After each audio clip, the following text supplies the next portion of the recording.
I realized I never made a video to my knowledge, to my memory, about my views on art.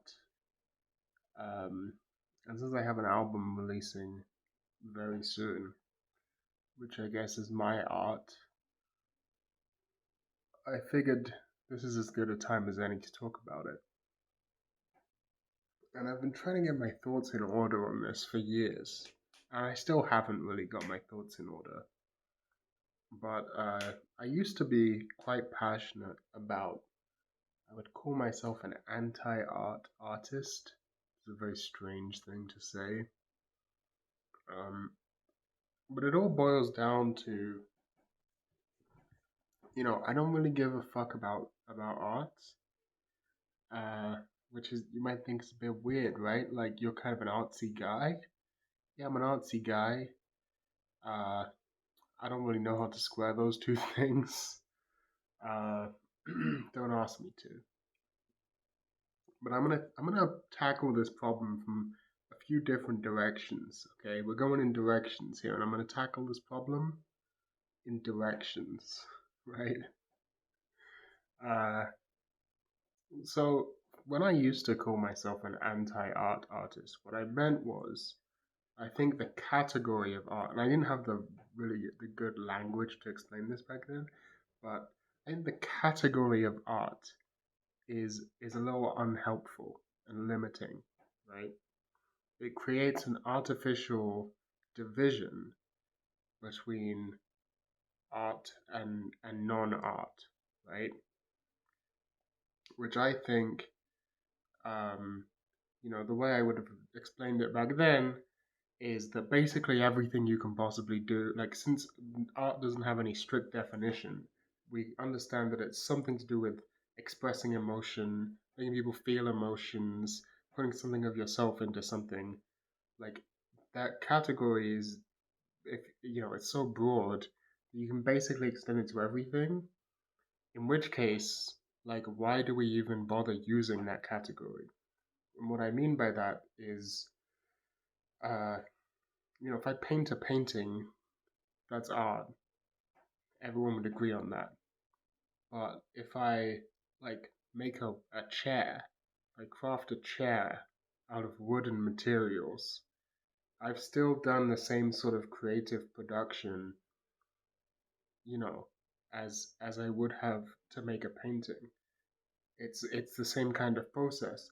But then we can go beyond that to like, okay, maybe that's like an art. You can kind of a lot of people would agree that maybe like woodworking and carpentry are an art, but then you can go beyond that. Like, isn't literally everything we do fit that definition? Like when I'm talking to you, I'm making creative choices in which words I produce.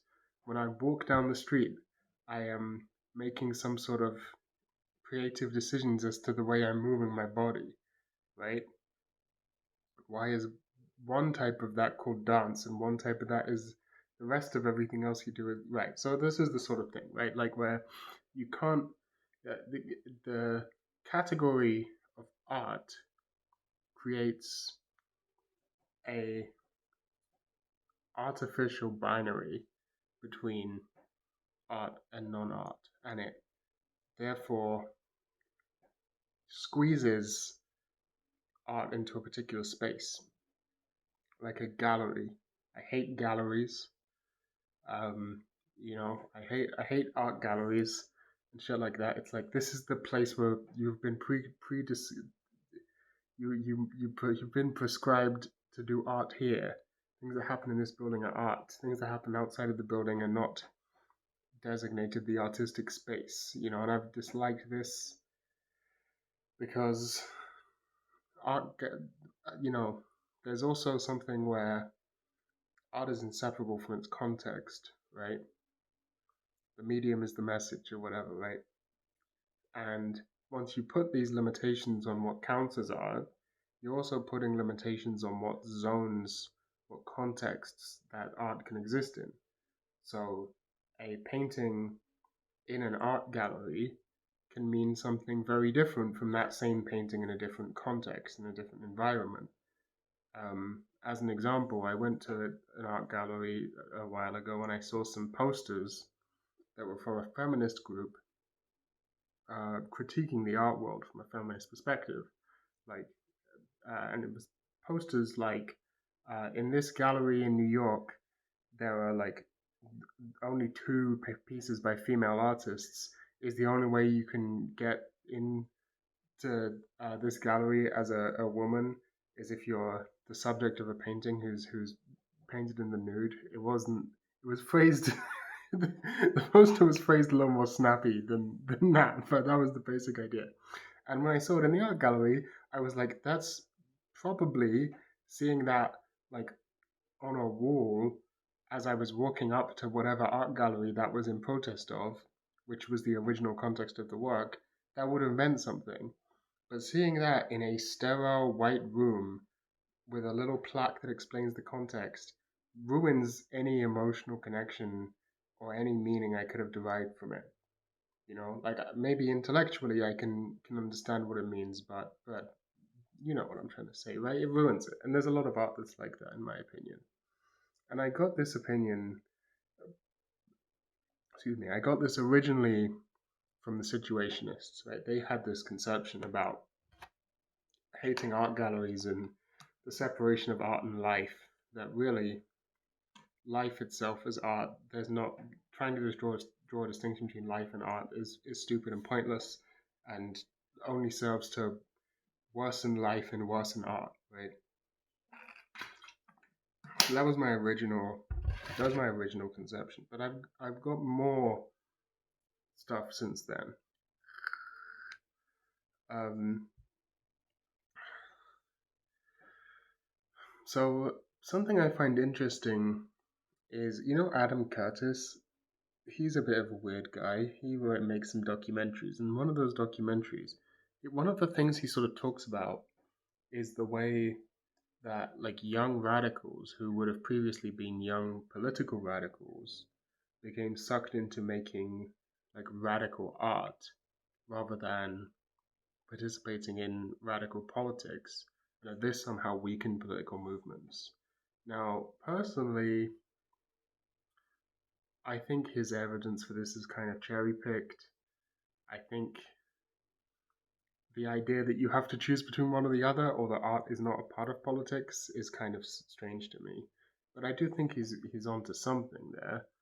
Um, but I think he's just misidentified what I would consider to be a good thing, um, and that is that he's sort of thinking about the world in terms of pure sterile use value, when you know use value does not describe all the different kinds of value in the world.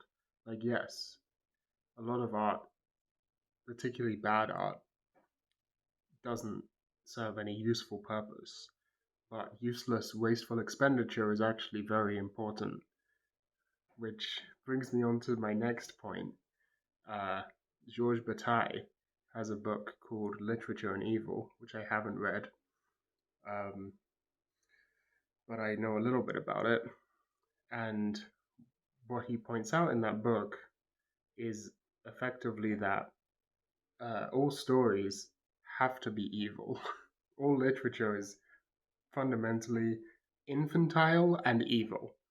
And you have to remember that Georges Bataille was a fiction writer. You know, he was a part of this. And when he says this, he's not necessarily condemning it. He's just sort of the very classic situation where they're like, it's dangerous. You know, I'm not saying it's bad, but because when he says evil, he's talking about it sort of in a Nietzschean bad, as in from a Nietzschean master morality perspective. I haven't read the book, but I know that Bataille is big on Nietzsche. Um, and he's more talking when Bataille talks about evil, he's talking about transgressing taboos, uh, right? And he doesn't see that as a bad thing all the time. But he's like, you got to be careful of which taboos you transgress and when. But a properly transgressed taboo in the right situation, the right taboo transgressed in the right way at the right time, It's a very powerful thing. But the wrong taboo transgressed in the wrong way at the wrong time is also very powerful, but in a very dangerous way. Um, but what Bataille points out is that all literature, all stories would be very quickly become boring if they didn't have any evil in them, didn't have any transgression, if they didn't have any bad guys, any villains, and you know the reader has to believe for there to be tension that the antagonists are going to win. They have to actually believe that at some point, even if it's in suspended disbelief fiction land. They have to be able to believe that evil will triumph in the end, and therefore, all fiction writers, all literature is writing stories about that sort of thing, and it can be a tacit endorsement or whatever. I think this is interesting. Um, it talks. I think it's more interesting from Bataille's actual perspective, which is that like this isn't necessarily a bad thing, but we should pay attention to it. Like yes, you look at well, whatever. Who gives a fuck? This is stupid. Anyway, I think that's worth noting because it goes strongly against some of the modern Zoomer puritanical perspectives that there are like good moral media and bad evil media, right? Like good moral stories and bad immoral stories that actually like all stories are presenting some sort of evil, and in doing so are like some sort of tacit endorsement of that transgressive evil. And it's not about you know there's no moral or immoral, there's no good and evil side to it. It's about decisions, it's about which taboos you're transgressing and so on. Do I really understand this? Probably not well enough to be making a video about it, but it seems interesting. I'll read more about it in the future. Uh, so there's a lot of things about art that are just, I think most people, like it's very hard. Here's the thing, is what I'm basically saying. Like it is very hard to make a compelling argument in favor of art, um, like a logical one, to most people. Like art doesn't have any strict use value. Where time spent doing art could be better spent doing other more moral things. Right? This is the Adam Curtis critique. You know, like you're busy over here doing weird avant-garde transgressive performance art when you could be doing transgressing political boundaries in the street by overthrowing capitalism. Therefore, this postmodernist nonsense is bad because you're wasting time. It's all a waste. But of course, from my Bataillean perspective, wasting energy is actually a good thing. Um, so that's not a good argument that would convince me, but it is something worth pointing out for this video. But still, let's go on to another topic, which is the person who runs one of my favorite websites, Cybergrunge, um, Ellie Void. She has a blog post about how much she hates artists, and she's coming at this from a very Marxist perspective, um, where she's just like, look, artists are just workers like anyone else. Like this idea of holding artists in some high regard is stupid. Artists they tend to buy into their own shit. They tend to be egotistical. They tend to be individualistic. Um, you know, in reality, I'm just as an artist, I'm just a worker. I should be paid a fair wage for my work, and I'm not being paid a fair wage for my work. And under communism, I wouldn't be struggling like this. That's what matters. There's nothing special about artists. There's nothing special about art. It's just regular productive labor. And again, I find that to be a very interesting analysis, and I think there's stuff that I definitely agree with there. This idea that art is this individualistic, egotistical activity where artists tend to get held up on a pedestal as sort of special geniuses, and they often see themselves this way, is fucking stupid. And this is one of the big things I hate. Like, it's simply, I would say it's simply not the case. However, I can think of many artists who I think the same thing about. Right? There's many artists like, I don't know, John Coltrane, Miles Davis, um, Johann Sebastian Bach. Those are the three musicians that popped into my head. Ornette Coleman. There's people. It's all jazz. They're the smartest of all of us, in my opinion. And Bach, and no one else. It's all of the jazz greats and Bach and no one else. Uh, you know, those guys are great. I think those guys are geniuses. But it's like Brian Eno says: we talk about genius, we don't talk about genius. These people were able to um, develop their, in Marxist terms, their productive capacities or whatever. They were able to produce better and better because they were part of a scene. They were part of a particular scene at a particular time in a particular place where there was scene intelligence, right? There wasn't just individual intelligence. It was a group movement that produced the conditions necessary for new forms of art to thrive, and that's a good thing. And I agree with this, which I think is a strong reason why a lot of our conceptions of artists are a bit silly, because we tend to have this very individualistic, stuck in time, um, ahistorical, uh, Cartesian almost view of artists, uh, which I think is very silly. Uh, so I'm agreeing with Ellie Void on all of this stuff. What I don't agree with is the idea that like you can just plug sort of artists into a typical Marxist framework about productive labor. I think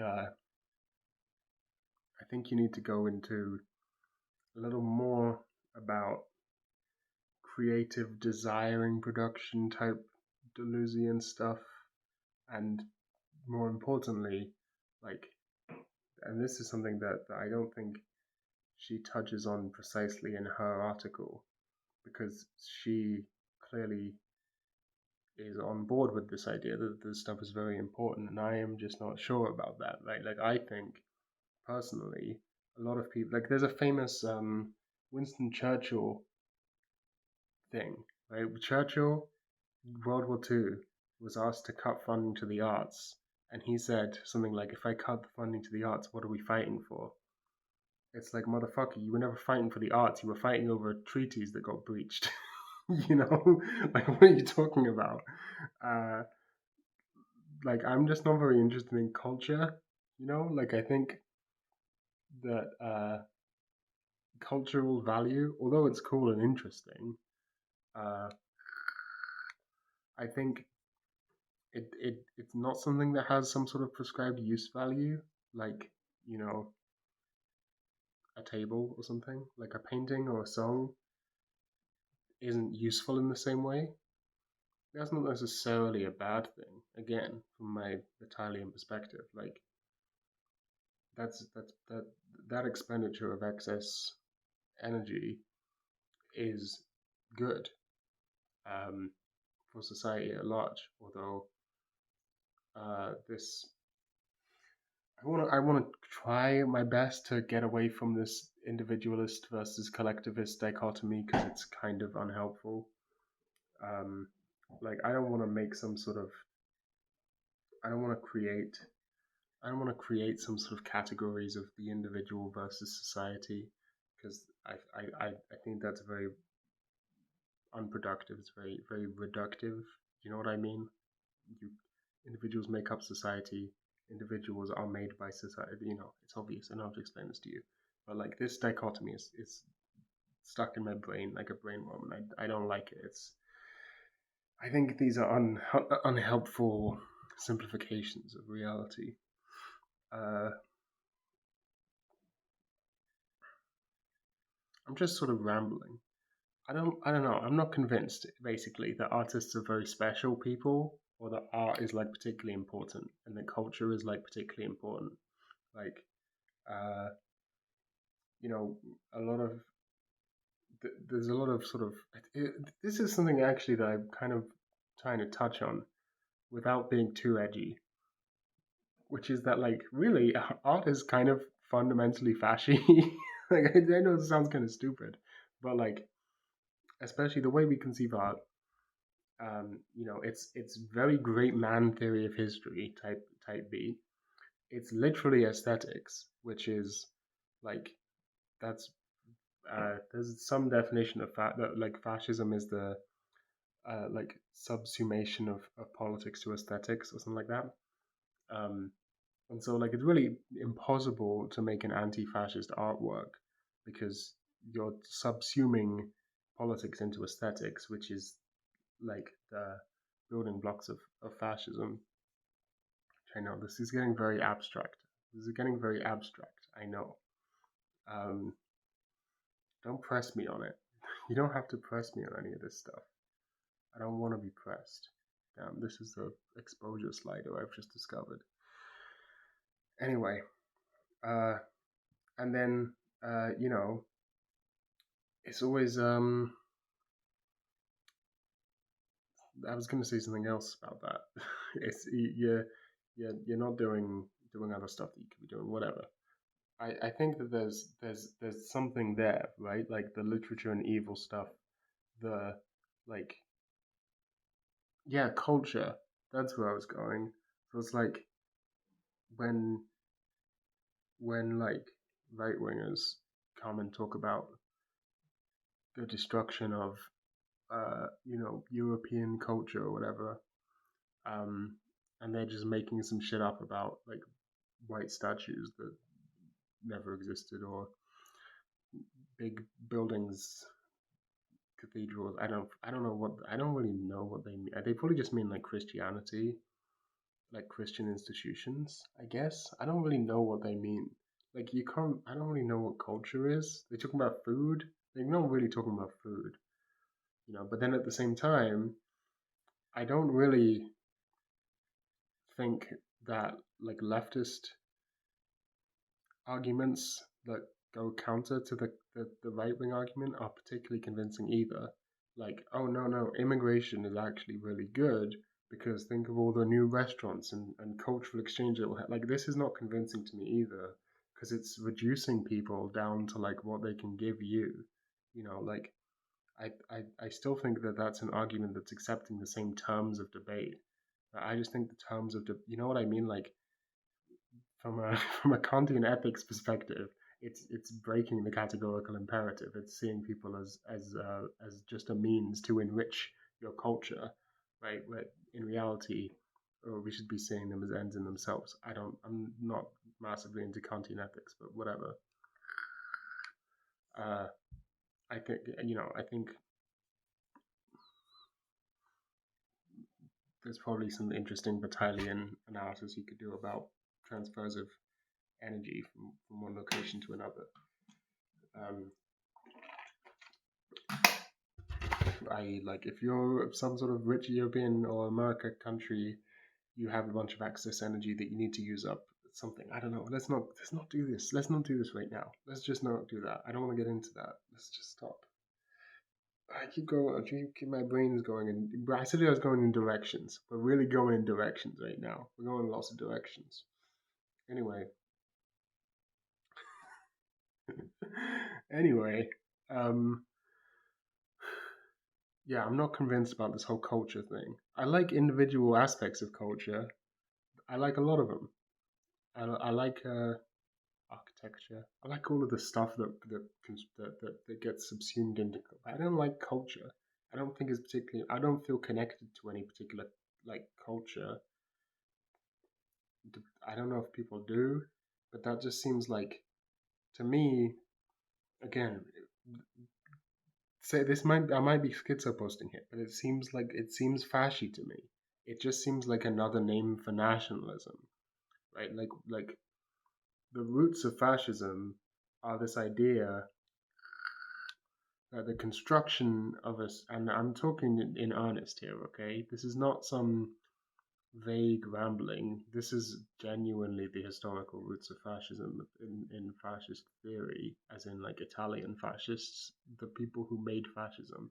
It's like the creation of a strong nationalist identity, right, as a sort of counter to the Marxist class unity, a class struggle, class identity, right? It's like to sort of to craft a strong national identity, um, to bring all the people of, you know what I'm saying, right? Like, isn't that all that this construction of culture really serves to do under another name?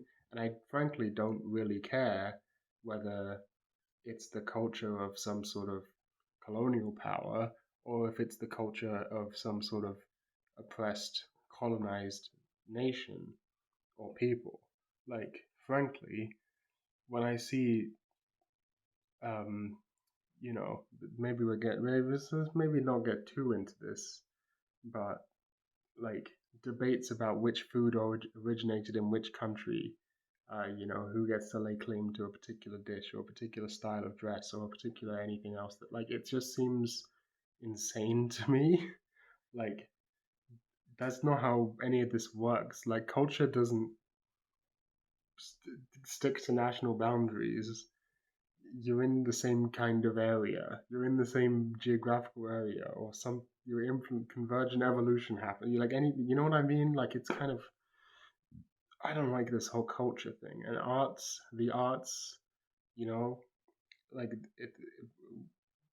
I've brought up that Winston Churchill fact, right? Because something I've been trying to push home to people is that pre World War II, there wasn't really a strong distinction between the ideologies of America and Britain versus the ideology of Nazi Germany. When the Nazis first rose to power, they were extremely popular in Germany, in Britain and America and other places in Europe. And even Nazi policies of racial supremacy and concentration camps and so on, um, they weren't invented by the Nazis. They were all like directly invented by the American segregation system and the British colonization of India and other European countries' colonizations of Africa. Like this is not some conspiracy theory. This is objective fact. You can find the Nazis writing about this. Um, exactly where they got their ideas from. So when I say that Winston Churchill, who famously starved a bunch of Indians to death, um, and supported the colonization of India and was extremely racist, is talking about how great the arts and culture is. I think that it's very emblematic of the fact that arts and culture construct some sort of nationalistic, fashy something, right? Uh, which is not great. I kind of want to not do too much of that, you know. Um, so really, I'm just pushing back at the idea that there are like good moral pieces of art and bad immoral pieces of art. Like all art is serving some sort of evil, right? Um,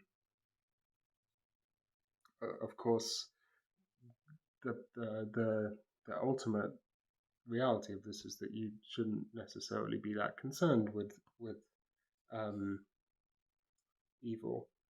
Uh, you know, nothing wrong with a bit of evil, but we are definitely transgressing boundaries here. And you know, if you compare like what's more fascist?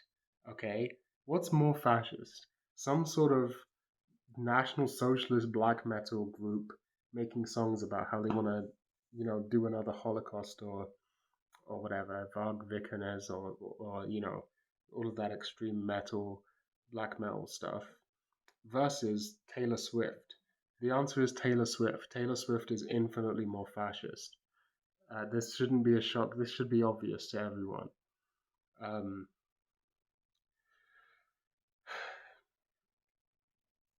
there's another thing that's interesting to me.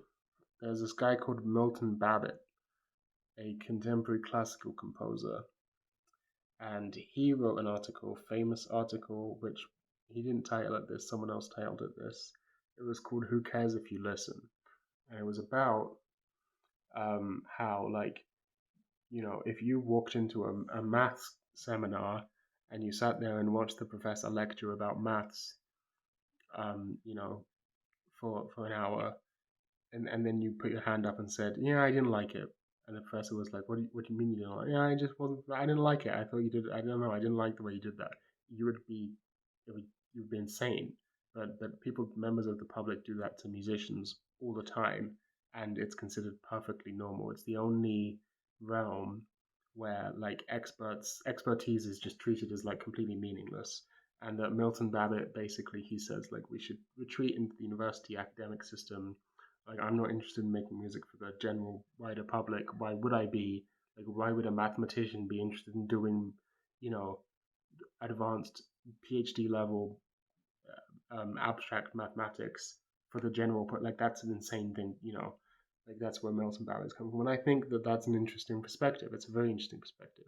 He just saw himself as like a researcher, an academic, just like anyone else at the university he worked at. And he thought that the arts were like unfairly discriminated against uh, in this way. And yeah, I think that's something interesting too. Like, uh, especially Milton Babbitt's like really fucking complex serial music. Yeah, I don't understand it. I don't have the mathematical um, brain to understand what he's doing. I don't have the super crazy advanced music theory knowledge to understand what the fuck he's doing. I sometimes like the way his music has sounded, but other times it's definitely gone over my head. It would require quite a lot of study to understand how his music operates. It's like a musical labyrinth, all of these mathematical serial 12-tone puzzle pieces and whatever. I think that is, you know, arguably technocratic, but also in a lot of ways less fashy. Does this make sense? Like, on the one hand, that's definitely technocratic, right? You're definitely creating an elite class uh, of technocrats. But on the other hand, you are definitely not subsuming anything to aesthetics. You are actually saying aesthetics don't matter. We're talking about like this is purely a research subject.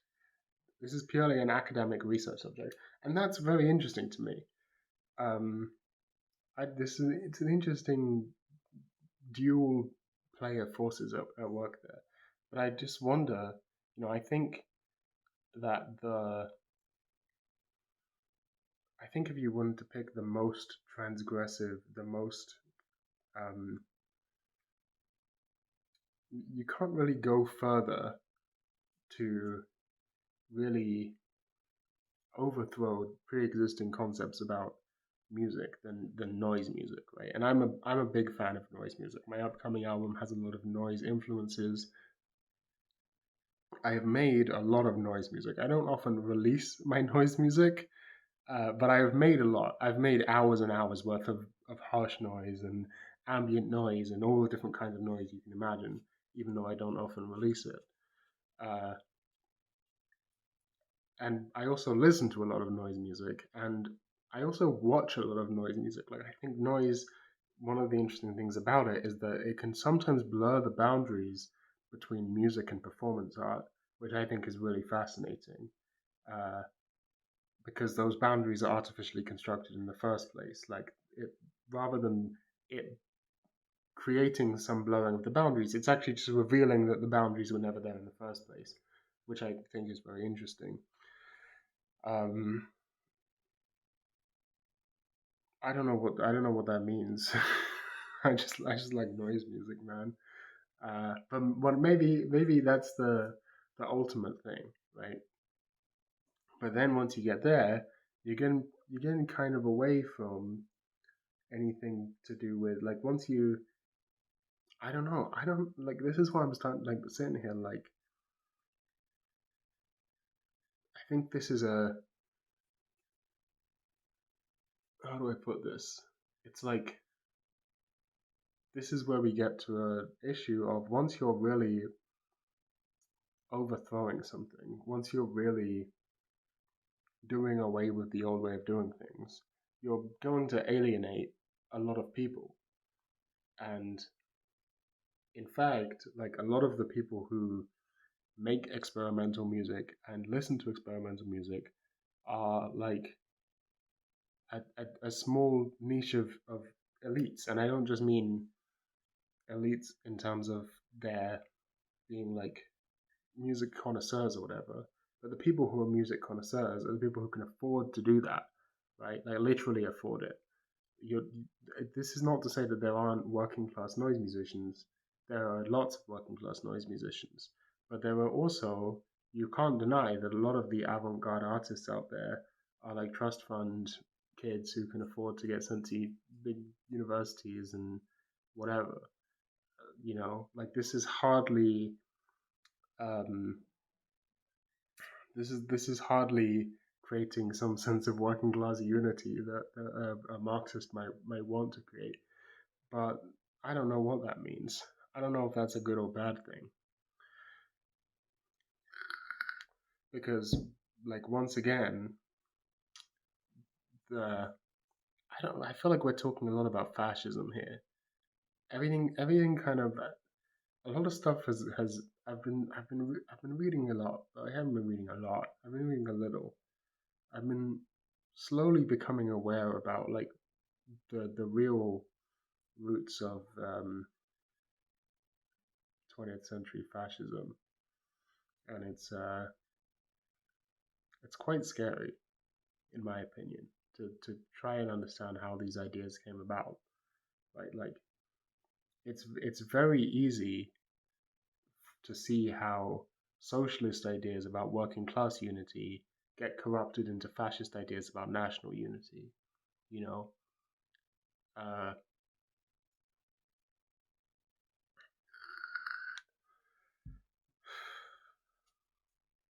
and isn't creating some musical elite kind of like a national unity. I don't know. But it also is appealing to a broad working class. Also, you know what I'm saying. Like I don't know what any of this means. I'm just kind of getting my thoughts out there in an unstructured manner. Just kind of going on a 37-minute long rant. 38 minutes now. Yeah. Uh, I can see the clock. I can count numbers. I learned about mathematics, okay? And this number, this is 38. Thank you very much. Um, you don't want to get too concerned about these things. And like, this is what I really want to boil down to is that you don't want to get too concerned about these things. You don't, there's this Death Grips interview. Uh, I don't even remember it. Doesn't he say it seems contrived or something? He says, I'm not just into naming him off. He says the MC Ride, he's talking about all kinds of stuff. But I think he gets something right, which is that good art has to be somewhat intuitive. You can't intellectualize it too much, uh, which again, vaguely fashy. Like, is art fundamentally vaguely fashy? I just think yes. Like, I think this is kind of indisputable. I think I've presented enough evidence here. All of these things converge. This is like intuitiveness. When you listen to a piece of music, you have some intuitive reaction. When you make a piece of music, you make intuitive creative decisions, whatever. Um, like intuition over logic. Initial, that's literally reactionary. Intuitive reaction over whatever, right? Subsumation of everything to the aesthetic. The creation of elite classes. Um, Strange, twisted ideals of um, great man theory and national unity and under the guise of culture and etc. There's all of these aspects I don't know what it means, but what it does mean is that you shouldn't get too concerned about it because no one's gonna stop making art, right? And I don't want people to stop making shit because there's also the other side of things, right? Which is, doesn't that present the entire challenge to produce the new, production of the new, right? Like in a sense, in modern post-industrial economies, right? Most people aren't doing very much production, and what production they are, what productive labor does go on in the world is rarely creative. And so making like shitty SoundCloud rap or whatever, I mean, I don't know if that's very creative either. I don't know if that. I think if you're out there, I don't know. I don't. I'm not convinced about this. Basically, this is. I will boil down this video now. I'm not convinced about all of this art stuff being something special. That's the boiling down of the video. I'm not convinced. I'm not against it, but I'm not convinced that it's some sort of uniquely like. It seems like people consider art to be this higher moral category. Like somehow it's the most important thing ever. I'm just not convinced of that. But firstly, I'm not sure it exists. Secondly, if it does exist, it's definitely fascist and probably evil. Beyond being just fascist, it's also evil. Um, but finally, so is everything kind like what I'm saying. Just it's this is where it's just like, and at the end of the day, who cares, right? At the end of the day, that shouldn't if you think that that is me saying, and therefore you should never make any art because it's evil, then you've misunderstood the video. The the what that does is pose a question. What that does is pose a challenge, right? What that does is say, can you? I don't know. Can some sort of scene? You know what I don't like? I don't like this hauntological art. I did not like Charlie XCX's new album. I'm sorry. I didn't hate it. I didn't hate it at all. But the whole hey, we're recreating 2000s pop music, like dance pop, but it's like some sort of meta, kind of edgier, uh, emotional undertone, possibly with a critique of capitalism built into it. Yeah, that was really good when PC music did that 10 years ago. But like now you're just doing it still, Charlie XCX. I don't know. It seems a little. It's just like blind nostalgia, which I don't. I definitely don't like that. That's definitely fashy in a way that I don't support. I am the. I'm big anti. I'm not a fan of nostalgia. Like this is my whole internet thing, where I'm like, we got to go back to the time when the internet was all single tenant, little independently run websites, and there was no big like that stuff's great. But I'm also very careful every time I say it that I'm like, I was just talking about a system that worked. I'm not talking about actually going back to some rose tinted past. I will never talk about that. I don't ever want to go back to some rose tinted past. It doesn't exist. That's why like yes, I make minimal websites with Web 1.0 design philosophies, but they don't look like Web 1.0 websites very much. I'm not trying to recreate 90s web design. I actively dislike websites. I mean, the number one dislike is the garbage, bloated, modern JavaScript front end web dev kill yourself stuff. Um, but number two dislike is probably hey, do you remember the 90s?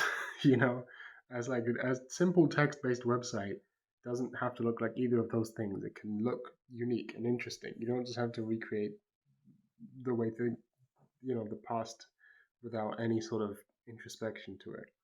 And that's what I feel like this Charlie XCX album. It was very like I don't know.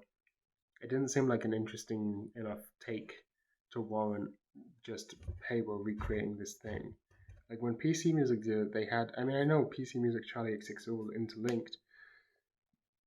Same people, AG Cook, all of these people. The point being, I don't know, it wasn't that interesting to me. The noises, they weren't that, the noises didn't tingle my brain in a particular way. You know whose noises tingle my brain? Patricia Taxon. Patricia Taxon's noises, they tingle my brain. I was listening to Patricia Taxon recently, and yeah, her noises, they tingle my fucking brain. Hell yeah. Uh, but anyway, whether or not noises tingle your brain, whether or not I haven't even talked about this whole like art makes you feel emotions thing. I don't want to fucking feel emotions. I don't want to feel emotions. I don't want get those fucking emotions out of here. I don't want to do that because that's the point of aesthetics, right? It's all about emotionality over reason or whatever. But that's fine. It's fine because the point is really this is something I got this feeling that this is all sex. This is all reproduction in some way. I don't know what that means.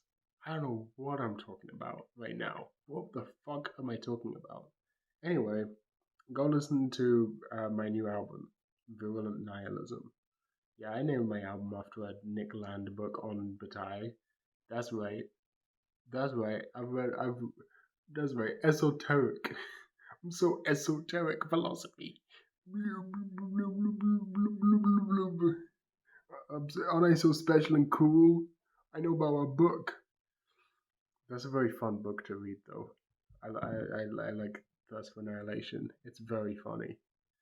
Uh, and it's got some interesting insights as well, but it's mostly very funny. Uh, anyway, what the fuck was this video about? The thing is, I haven't come down, like, I think this video feels bad to me. Like, the reason I haven't just pressed the stop recording button, because I'm trying to, like, come up with a way to put some conclusion in here. I don't have a conclusion. Like, all I can say is there were some good parts, and there were also some bad parts. And it turns out that what most people think are the good parts are actually the bad parts. And what most people think are the bad parts are actually the good parts. There we go. That's the conclusion of this video.